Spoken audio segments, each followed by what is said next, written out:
৫ই অগাস্ট অভ্যুত্থানের মধ্য দিয়ে ভেঙে পড়েছে ফ্যাসিস্টের শাসন। ইতিহাসের বিচারের মঞ্চ এখন অন্ধকার কারাগার।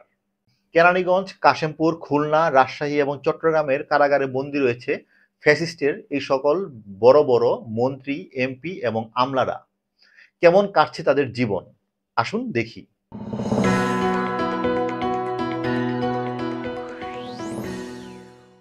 ফ্যাসিস্ট আওয়ামী লীগের হেভিওয়েট নেতার নাম হচ্ছে সালমান এফ রহমান। এই সালমান এফ রহমান কারাগারে সময় কাটাচ্ছে চিল্লাচিল্লি করে। তার চিল্লাচিল্লির কারণে সাধারণ কয়েদিরাও অতিষ্ঠ। অতিষ্ঠ তার সাথে থাকা তার দলের লোকরাও। তার দাবির শেষ নেই, তার ডিমান্ডের শেষ নেই। সে এই কারাগারে থেকেই কখনো টিভি ডিমান্ড করে, টেলিভিশন দেখতে চায়, কখনো মোবাইল চায় কথা বলার জন্য। তার এই ডিমান্ডের জ্বালায় অতিষ্ঠ সকলেই, ইভেন কারারক্ষীরাও। সাবেক কৃষিমন্ত্রী আব্দুর রাজ্জাক, সে কারাগারের অন্ধকার রুমে মানসিকভাবে ভেঙে পড়েছে। মাঝে মাঝেই তাকে দেখা যায় রুমের এক কোনায় বসে বসে কান্না করতে। এই দৃশ্য খুব কমন হয়ে গিয়েছে। অনেকেই বলেছে এই আব্দুর রাজ্জাক খালি কান্না করে। এখন সেই কান্না কিসের জন্য বোঝা যায় না, সে কান্না অনুতাপের কিনা তাও জানা যায় না। বাট সে যে মানসিকভাবে ভেঙে পড়েছে সেটা কিন্তু স্পষ্টতই। তার যে ক্ষমতার দম্ভ ছিল সেটা যে ধীরে ধীরে ভেঙে যাচ্ছে, সেটা তার আচরণের মধ্য দিয়েই স্পষ্ট হচ্ছে। জুনায়েদ আহমেদ পলক ফ্যাসিস্ট আওয়ামী লীগের খুবই পপুলার এবং ফানি একটা ক্যারেক্টার। সেই জুনায়েদ আহমেদ পলক কষ্ট কাটিয়ে উঠেছে এবং সে এখন সময় কাটায় জেলে গান গেয়ে। নানা সময় জেলের ভিতরে গান গায়। ইভেন যখন তাকে বিভিন্ন সময় আদালতে হাজির করা হয়, তখনও দেখা যায় কখনো গান গেয়ে, কখনো অদ্ভুত কথাবার্তা বলে ভাইরাল হওয়ার চেষ্টা করে। এভাবেই কাটছে তার সময়। শাহজাহান খান আরেকটা হেভিওয়েট নেতা ফ্যাসিস্ট আওয়ামী লীগের। এই শাহজাহান খান অকথ্য ভাষায় জেলখানায় গালাগালি করে, মানুষকে বকাবাদ্দি করে, তুচ্ছ-তাচ্ছিল্য করে। শাহজাহান খান এবং হাসানুল হক ইনু বিভিন্ন সময় কয়েদিদেরকে বা পুলিশদেরকে স্পেশালি রাজাকার বলে গালাগালি করে, বিভিন্ন বিশ্রী ভাষায় গালাগালি করে।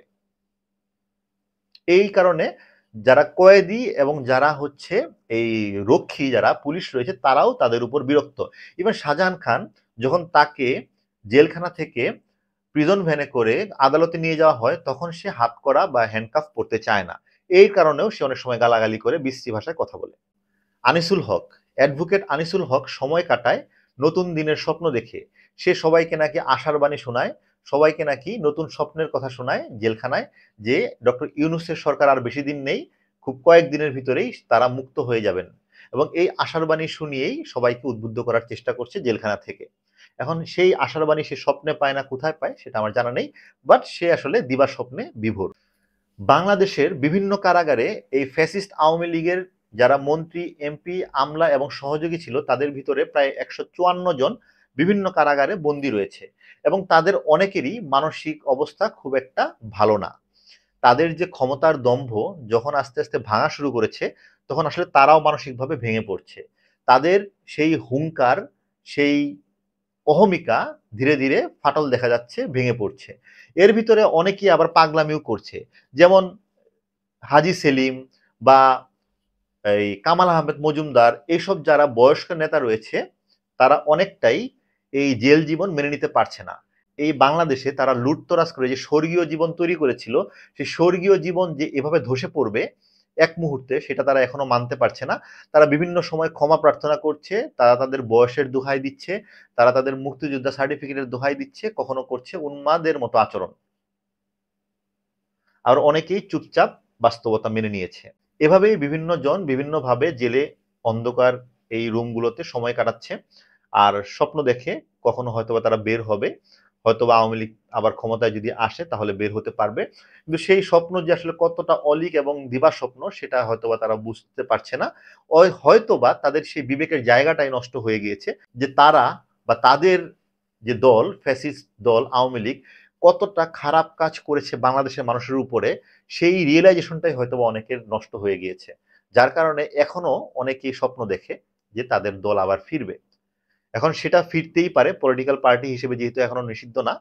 কিন্তু ইতিহাসের এই সন্ধিক্ষণে এই যে কয়েদিরা তাদের ক্ষমতার দম্ভ কিভাবে ভাঙছে, কিভাবে তারা মানসিকভাবে ভেঙে পড়ছে, সেগুলো ইতিহাসের জন্য একটা নতুন অধ্যায় হিসেবে থাকবে।